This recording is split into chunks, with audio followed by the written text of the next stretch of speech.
what you're doing from up there. There's not a lot of you in here. Okay, couple things. We're going to go over generics, and my generic K for the stock answers that you should be making will be the security K. Then afterwards, we can go over specifics of how to beat a K with a KF if you want to. I don't think anyone here actually does want to do that. Anyone read KFs during the year? Okay, I read a feminism KF. We'll do that then, and then we'll answer the specific case that the camp is putting out that I think will be relevant on this year's topic.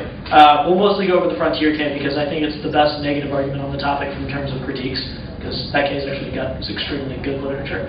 But first things first, is there are several reasons the K should never win the round, and the first is this: the 2 in R simply does not have enough time.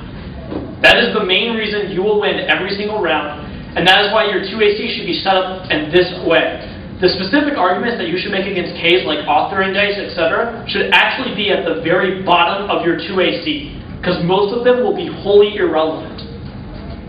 So whenever you've got things like Heidegger was a Nazi, or Nietzsche's philosophy allowed Nazism, first of all, those arguments aren't that good in general, but arguments like that are less relevant to you winning the debate than the other meta-level issues.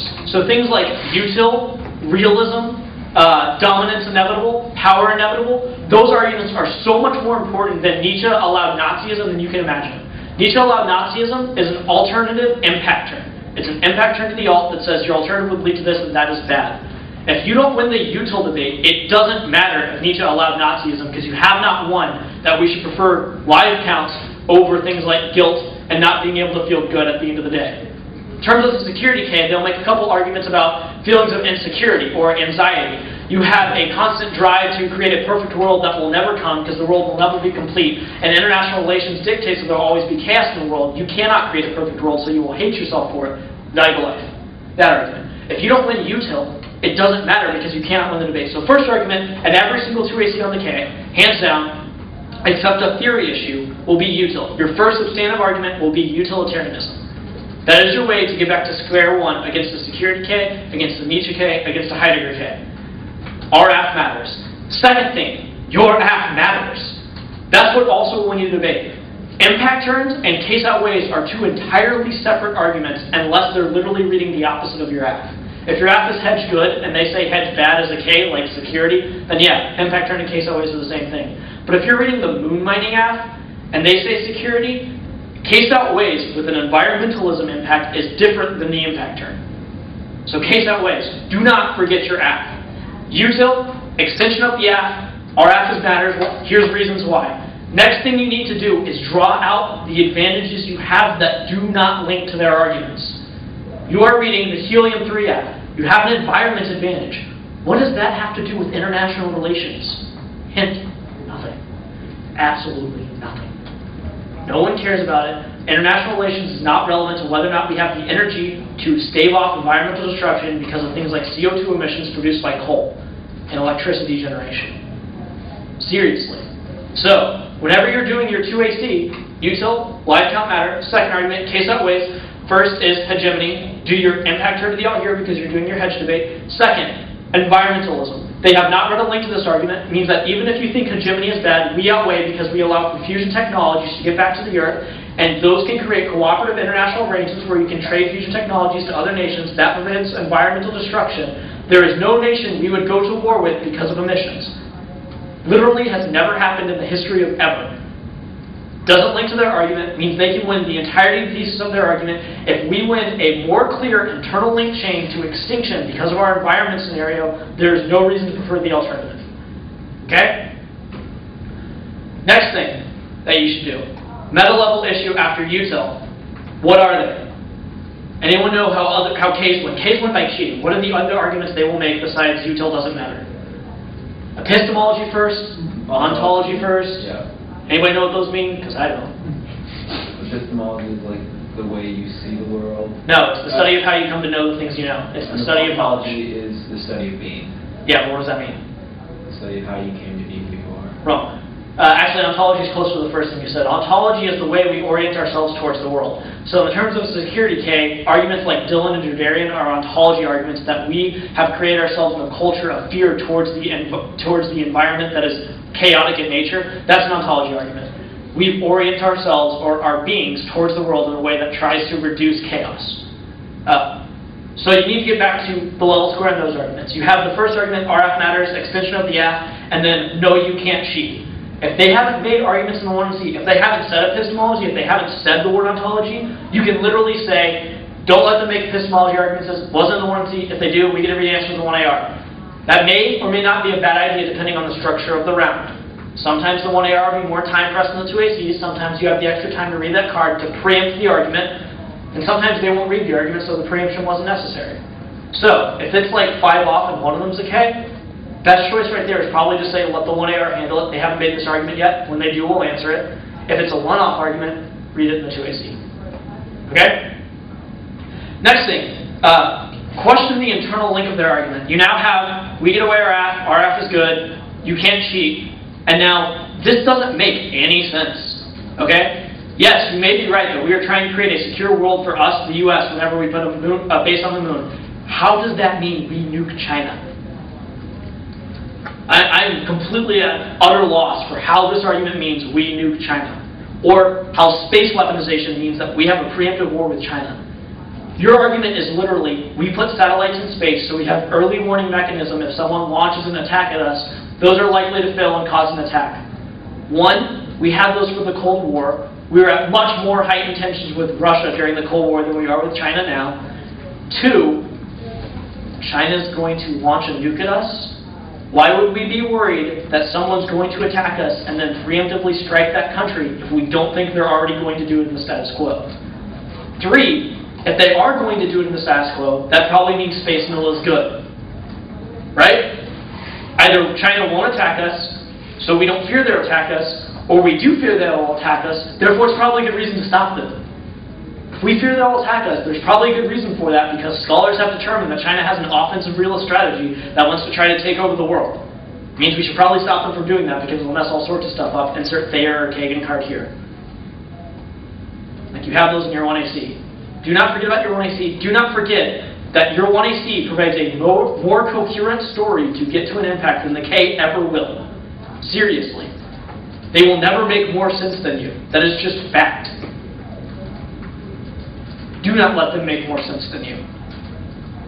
An extension of the F is not, we solved hegemony, that solved regional hotspots, they've conceded that, means we get to extinction. An extension of the F is, we sustain hegemony. That prevents China from trying to push aggression towards places like the Middle East to secure oil supplies. The U.S. has a natural dependency on Middle Eastern oil supplies, so if China makes an aggressive move towards there, not only will nations in the Middle East have an unstable government because they will be trying to defy either China or the U.S. and feel threatened by both, but it also means the U.S. and China have a vested interest in assuming and assuring the same resources. That makes conflict inevitable in a world where the U.S. isn't the hegemon and China doesn't know not to lash out. That's an argument. That is a coherent story that proves that you know what you're talking about and the K doesn't make sense. Okay? Everyone got that? The longer and more decisive, your internal link story is in the 2AC, the easier it'll be to win in the 2AR. Because there are several things the K is weak in, and one of them is just straight up the internal link to the impact. Yours will make more sense. The judge is more willing to vote on it because it just sounds more probable. It makes you a better debater. Okay? Next is the alternative, right?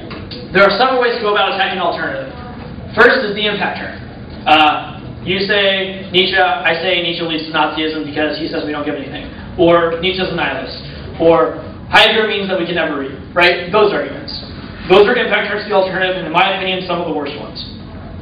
Better things to do are alternative solvency takeouts, because if you can win a risk that the alternative doesn't solve the app and provide a more coherent internal link story as to why the app would be able to prevent impacts better than the K would be able to prevent theirs, you will win. Just like a counterplan dissent debate. You've won, case outweighs the impact, counterplan doesn't solve the impact. Easy enough. Ways to do this. Against most Ks, if you win something like, I think you have the Thayer card that says evolution of biology proves realism is inevitable. First of all, that's like the most terrible tag ever, because that's not his argument. His argument is that in-group, out-group distinctions are inevitable, because as evolution drive to create, it made it necessary that we would cut some people out because those people are more of a threat to our society than we ourselves would be. So if there were hunter-gatherers and we were moving towards like a farming system and people wanted to continue being hunter-gatherers, the people who built cities and then farmed for a living would say an in-group, out-group distinction, that's city good, hunter-gatherer bad. hunter-gatherers died off. Okay? It is very rare to find a hunter-gatherer society still in nature today because it's so much more efficient to live in a city. In-group, out-group distinctions are inevitable because evolution made us rise in a way that we should dominate other people. If it was me and you and we were fighting for the same food and there wasn't enough to share between the two of us, evolution dictated that the person who was more willing to try and kill the other person to get the food would live. Right? If I were to say, okay, let's just share, but there's not enough for both of us to survive for 10 days, and we need to survive for 10 days, and you're willing to kill me with a knife, you will survive, I will not. You will make offspring, I will not. Evolution means that the people who are more willing to kill others are ones who are likely to rise. The second argument this makes is that the people who are at the heads of states and international relations are the ones who are more likely to dominate, right? You don't get to being president by being nice to your opponents. You get to being president by being cutthroat and getting elected. So the people who are at the heads of states, especially authoritarian states, are more likely to be realists because evolution puts those people at the top. So even if you're right that realism isn't inevitable and abstract and that some people are willing to cooperate with other people, it is true that there are large groups of people who will dominate everyone else if given the opportunity. Therefore, your alternative is unable to resolve those biological tendencies. Who cares if the large populace rethinks thinking or takes a step back and says, maybe no, we shouldn't try to reduce the world around us from its chaotic nature, if those who are likely to own the world and be the major part of the world are the ones who are going to kill us if we try. You cannot overcome biological tendencies and the ones who are most threatening to us. So large attacks like that may sometimes be more relevant than specific alternative takeouts, right? So the team reads a capitalism argument, right? And you say cap inevitable because humans like money and are greedy, right? There are really a lot of arguments to answer that. They can say that communist revolution means that we'll kill all the capitalists, therefore we don't have to worry about them because we can get rid of the ultra greedy and then force the non-ultra greedy to share. Communists just need to, or that people just need to see capitalism fail in order to be able to trust communism, those types of arguments. But if you were that in-group, out-group distinctions are inevitable, the alternative cannot resolve the fundamental Zizek'ian evidence, Zizek'ian argument that some people's lives are reduced to nothing because they are the out-group. Like, Zizek's argument is capitalism is bad sometimes because it renders people invisible and they just die because we don't give no craps about them. And if evolutionary biology is right, that in-group, out-group distinctions are inevitable, then we will always not give craps about some types of people. So even if you're right that you can solve for like a large part of the capitalism portion, you can't, the alternative is unable to resolve the impact claims that you're making. Especially things like the environment. Because if we win that people want to dominate things, the environment is one thing that is really easy to dominate. You can't get access to, like, we use all of the resources in the world and it gets destroyed argument. That's just like a really generic example. Second argument you should make against the alternative in terms of solvency is specific alternative takeouts. So Nietzsche's argument fails because it's impossible for America to abandon ethics. Those arguments. You need to do meta level and then specifics.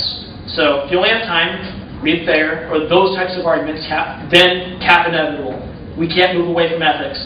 It's impossible to abandon utilitarianism to answer Heidegger, right? So, general, specific. That is the thesis of this argument. Meta-level, theoretical questions about the way we should view the world, utilitarianism, realism, those types of arguments, then specific indites of the way the alternative methodologies of the critical authors interplay. Okay? Now, this is the part of the debate that doesn't make a lot of sense because the permutation should never win rounds, but it wins a bunch of rounds. Okay? Why should the permutation never win a round? Anyone who's ever gone for a case should know this. What? You can't do... No. None of you have ever read a K. Have you ever debated a K? Yeah. Okay. What do they say whenever you say permutation? That's Illegit. What? It's illegit. No. Permutation. Perm do both. The legitimate permutation. it's contradictory, but It links. If we want to link to the F, why would the permutation link less? Fact, right? It does the plan, it does the advantages. We have a link to one of your advantages. Why is the permutation any less different? Apps win on this all the time. Want to know why? Because the 2 and R spends like 3 minutes on it. You say permutation, you extend it in the 1 R, the 2 and R will be like, I can't drop the permutation. Let me do all of my link work there. And then at the end you're like, you forgot to do links to the app. I'm just going for my F, not going for the permutation case outweighs. Here are my 3 advantages. Here's how your K doesn't interact with any of them. I win. And you do.